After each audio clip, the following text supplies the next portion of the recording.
Miss হবে না আপনার পছন্দের টিভি শো। দেখুন জি5 অ্যাপে একদম ফ্রি। ও মনে নেই তোমার সঙ্গে দেখা করতে যাওয়ার পথেই তো আমার একমাত্র নাতনিটা। সেদিন তো তুমি ওর পাশে দাঁড়াতে পারোনি, ওকে বাঁচাতে পারোনি। তো রাজের কোন মুখে এসেছো আমার? একটু লাইব্রেরিতে যাব, তারপরে খেয়ে নেব। আমার জন্য আপনাকে বিব্রত হতে হলেও আমি ক্ষমা চাইছি। আসলে আমার একটু তাড়া আছে তো, আমি আসছি। হ্যাঁ, টাটা টাটা টাটা টাটা।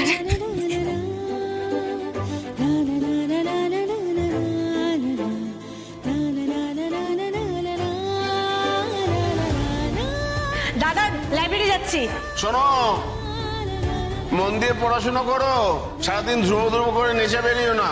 আর তাকেও বলো লেখাপড়াটা মন দিয়ে করতে। শোনো, আমরা না মন দিয়ে লেখাপড়া করি, ঠিক আছে? দুজনকে এস্টাবলিশড হতে হবে তো। আর ধ্রুব কিন্তু খুব ভালো ছেলে, তুমি ওকে একটু একটু হিংসে করো। কেন করবো না? সে আমার নাতির মনটা দখল করে বসে আছে, দুদিন বাদে তো নিয়েই চলে যাবে তোকে। আসছি আমি।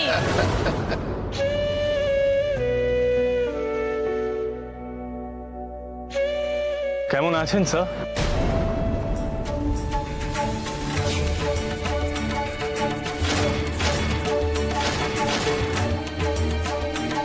তুমি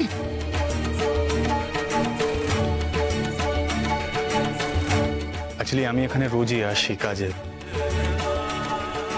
আপনি কেমন আছেন জিজ্ঞাসা করলাম, আপনি কিছু বললেন না। কেমন থাকবো আমি? কেমন থাকা উচিত আমার? আমি শিওর আপনি এখানে কোনো বিশেষ কাজে এসেছেন না। মানে আপনার সাথে দেখা হয়ে ভালোই হলো। আমি জানি না আমি অ্যালাউড কিনা, কিন্তু একটা রিকোয়েস্ট করতে পারি? নো, পারো না। You are not allowed. তোমার কোনো প্রশ্নের উত্তর যেমন আমি দেবো না, আমি তোমার কোনো রিকোয়েস্টও রাখবো না। তোমার মনে নেই তোমার সঙ্গে দেখা করতে যাওয়ার পথেই তো আমার একমাত্র নাতনিটা।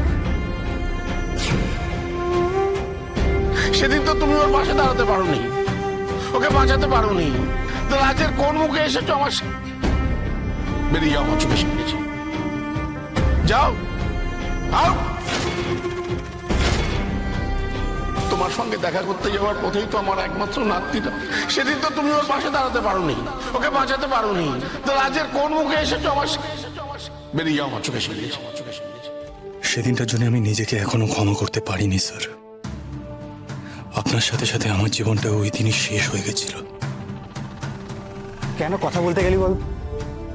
শর্মির দাদু ওই ক্ষতটা কখনো মিটবে না। আর এইসব ক্ষত কখনো উস্কাতে নেই।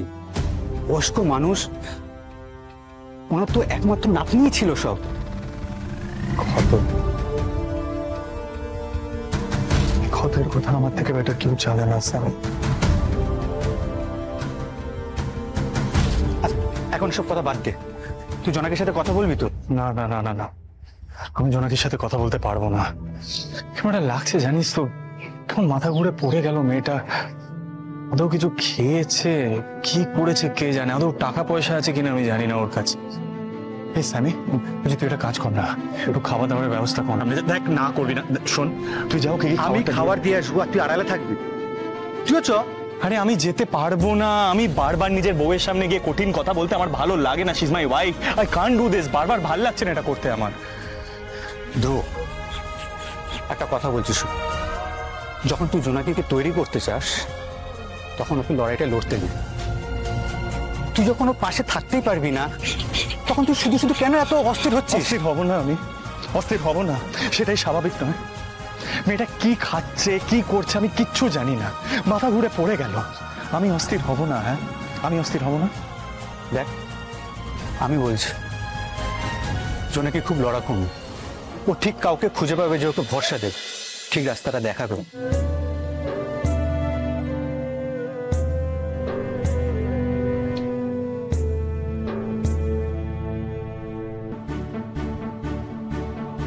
আমার জন্য আপনাকে বিব্রত হতে হলেও আমি ক্ষমা চাইছি। আসলে আমার একটু তাড়া আছে তো, আমি আসছি। হ্যাঁ, টাটা টাটা। ওকে দেখে শর্মী দিদিভাইয়ের কথা কেন মনে পড়লো আমার? আমি দিদিভাইকে নামাতে আসতাম আর ঠিক এইভাবেই ছুট্টে লাইব্রেরিতে ঢুকে যেত। সবকিছু ফেলে এভাবে যে আমার একমাত্র নাতিটা চলে যায়, জানি না কেন আজ বড্ড বড্ড দিদি ভাইয়ের কথা মনে পড়ছে। ওই মেয়েটাকে দেখার পর থেকে কেন জানি এত অস্থির লাগছে। এই গাড়িটা ঘোরাও তো কোর্টের দিকে।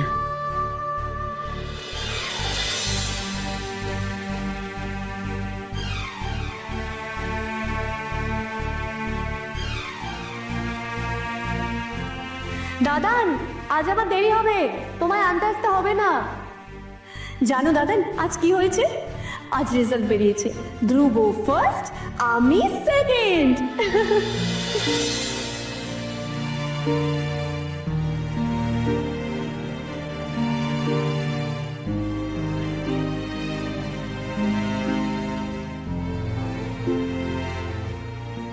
দাদান টাটা, আমি ব্রেক টাইমে ফোন করব, তুমি সময় মতন লাঞ্চ করে নিও, ঠিক আছে?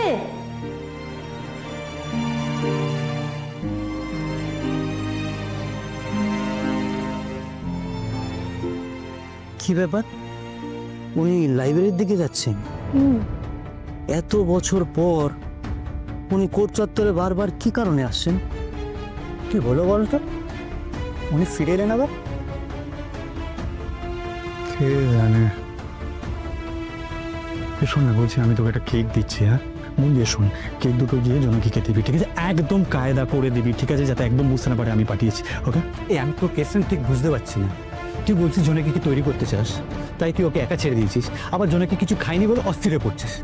নিজে যে সকাল থেকে কিছু খাসনি সেদিকে তো খেয়াল আছে? বস, ওকে ওর প্রবলেমটা ফেস করতে দে, তাহলেই ও প্রবলেম সলভ করার সাহস পাবে, ক্ষমতা পাবে। জ্ঞান চেয়েছে কেউ? হ্যাঁ, আমি চেয়েছি। হ্যাঁ শোন, আমি জোনাকিকে নিয়ে কি ভাবি সেটা আমার মধ্যেই থাক। আমি কখন ওর হাত ধরবো, কখন ওর হাত ছাড়বো, কোন বিপদ থেকে ওকে বাঁচাবো, সে সবটা আমি জানি। I know what I am doing. দাদা কেকটা কত? Thank you. যা কেকটা দিয়ে যা যা যা যা। হ্যাঁ সেই আমি একাই কেসটা খাই আর কি, তাই তো? ওসব হবে না মানে কেক যদি দিতে হয় তোকে আমার সাথেই যেতে হবে। আরে বাবা, আরে আমি বলছি আমি করিস না, তুই চল না।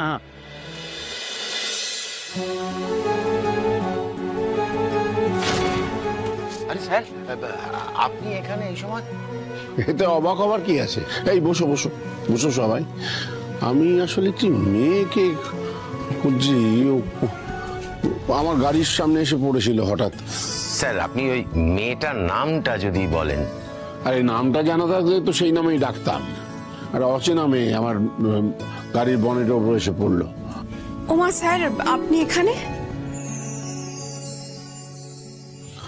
জি5 ডাউনলোড করুন আর সব এপিসোড দেখুন একদম ফ্রি।